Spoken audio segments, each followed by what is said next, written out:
What's up, guys? Coach Madness here. I just wanted to go over a couple things. Pelvic floor breathing. So this is very important. Most of us in our daily lives are sitting for most of our jobs, so we'll end up sitting like this, on the computer. We're looking at our phone. A lot of us looking at the phone, always down like this. And what's happening is we're creating this pressure or this collapse right here on the ribs.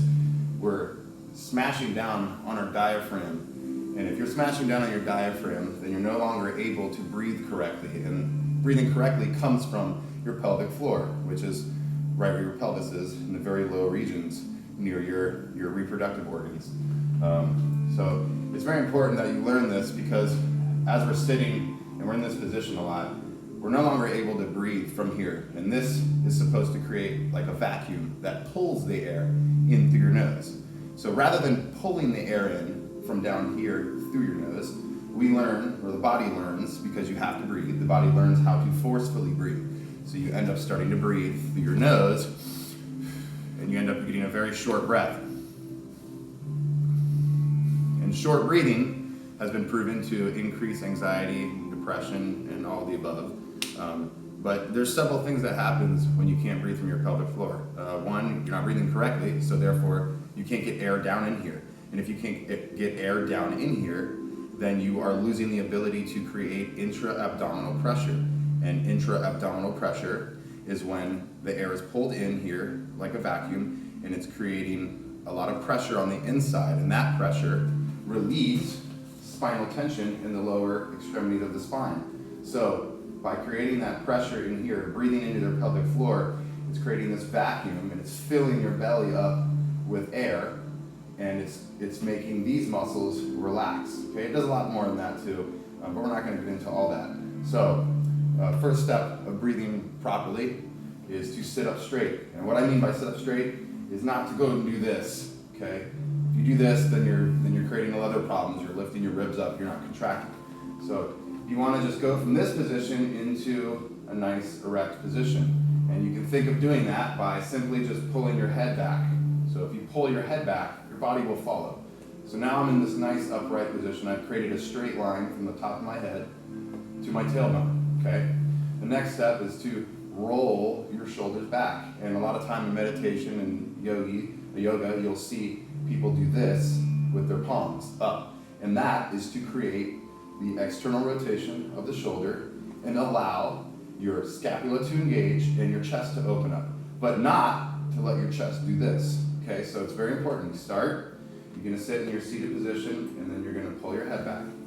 You're going to roll your arms, but you're not going to roll so much that your chest lifts. Okay, the roll should just be the shoulders tightening.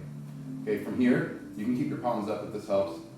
Now what we're going to do is try to create the vacuum from down here. Okay, so what you want to do is you want to try to pull your pee and your poo hole in. Okay, so you want to try to suck those up into your stomach with your muscles down here. So you can just practice that. You can practice pulling them in, holding it. This can be very difficult because it's very weak. You haven't used it very much. So that act of pulling those in, sucking those in, you're going to do that so hard that it's going to create a vacuum and pull the air in through your nose. So you're going to do an exhale. And after you've exhaled all the air, you're going to pull those up and in. And with that pull, you're going to allow that pull to pull the air in through your nose. And it's going to be very slow. So here we go.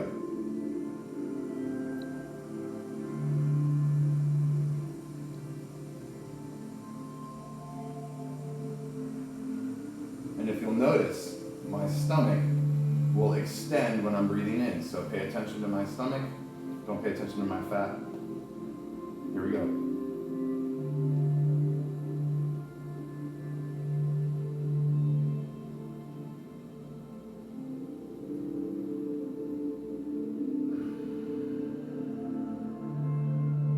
So that was one inhale and one exhale. I'm going to show you, notice my stomach extending a little bit. Okay, so it's very important that we learn how to do this, okay? Because this is activating those muscles down there. Now, to go one step further, we're going to do what's called a deep breathing exercise, or as Dr. Joe Dispenza calls it, your pineal gland activation, okay? This is his method of doing this. I did not come up with this. I'm giving credit to him because he is the man I learned this from through several of his videos and his educational series. So we're gonna do a little bit different this time. We're gonna pull the air in using those muscles, and then as the air begins to pull in and you feel that air come up, you're gonna pull your belly in even tighter. So you're gonna end up sucking these up and in, and then you're gonna end up pulling your belly button into your spine as hard as you can. So I'm gonna breathe in, and once the air starts to come in, I'm gonna follow that breath, and once it gets to my stomach, I'm gonna pull this in as tight as I can. And then I'm gonna hold my breath for 10 to 20 seconds. So here we go.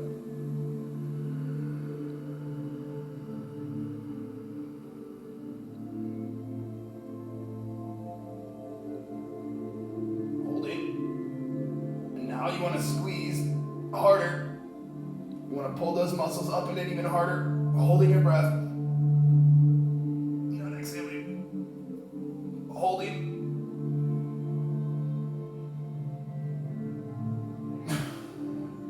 And upon the exhale, you're just going to relax. Okay?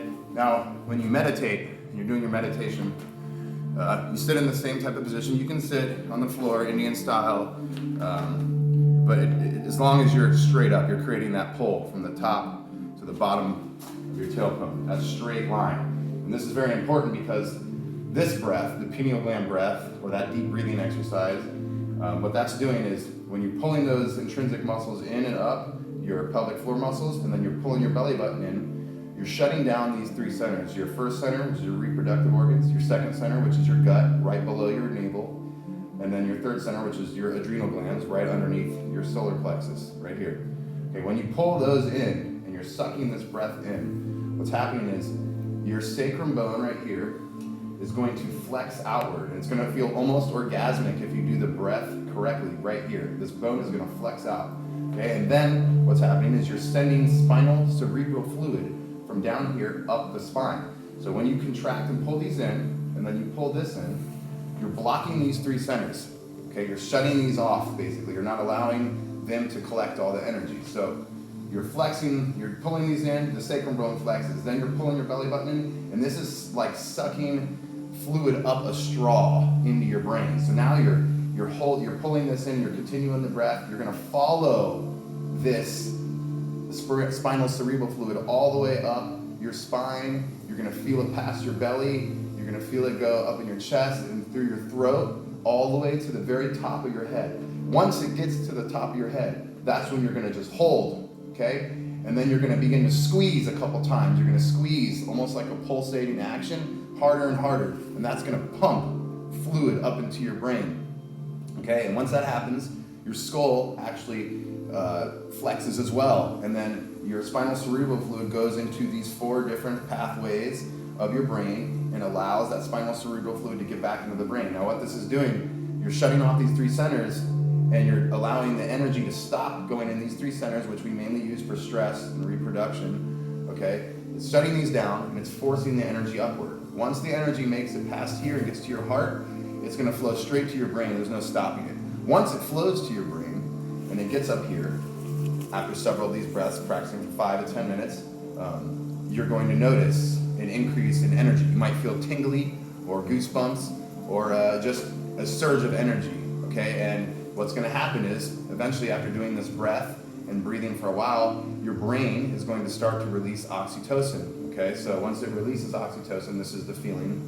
of love, feeling of being in love or happy, you're just really grateful, okay? So in your meditation, your eyes are closed, you're breathing in this way, it's sending the spinal cerebral fluid to the top, you're keeping your eyes closed, this is very important, and eventually it's gonna make oxytocin, okay? So eyes closed is important because once you close your eyes, melatonin starts to produce in your brain, in your pituitary gland, and then that is gonna slow your brain waves down. It's gonna shut your analytical mind off after a while, okay? Your analyzing mind, your frontal lobe, your neocortex, and once that suppresses, your consciousness will then go into your limbic brain, and in your limbic brain, that's your subconscious. So once you've come to this calm state after breathing several times, and this oxytocin releases, you're gonna be in your subconscious, and that's when you can basically do a lot of self-work to reprogram certain thoughts and feelings and emotions so you're not feeling that way anymore. But without getting all into that, the breath, again, you're gonna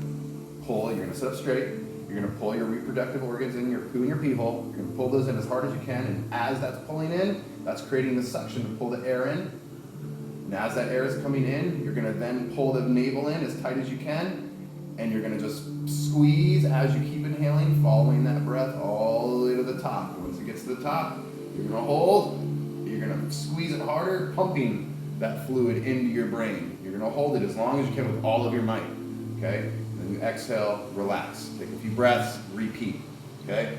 I just wanted to go over that with you guys. That breathing is very important. Even if you're not meditating, practicing pulling the air in from here and sitting up straight will condition your pelvic floor to work how it's supposed to properly work, and then you will start breathing how you're supposed to actually breathe, and it will create a lot of beneficial benefits for you, basically. Like, it's going to allow you to breathe properly into your pelvic floor, which is going to send air up into your diaphragm. Your lungs will expand properly. You'll get a lot of release of tension in your back, and above all, it'll help relieve anxiety or depression.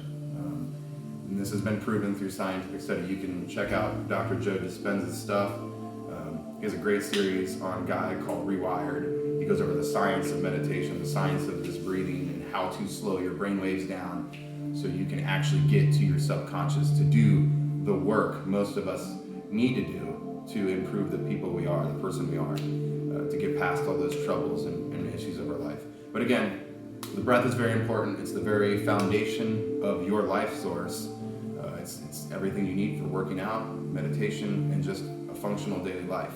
So whether you're working out or not, practice this breath, incorporate it in your daily life, and just live life and be healthy and happy and love and be grateful.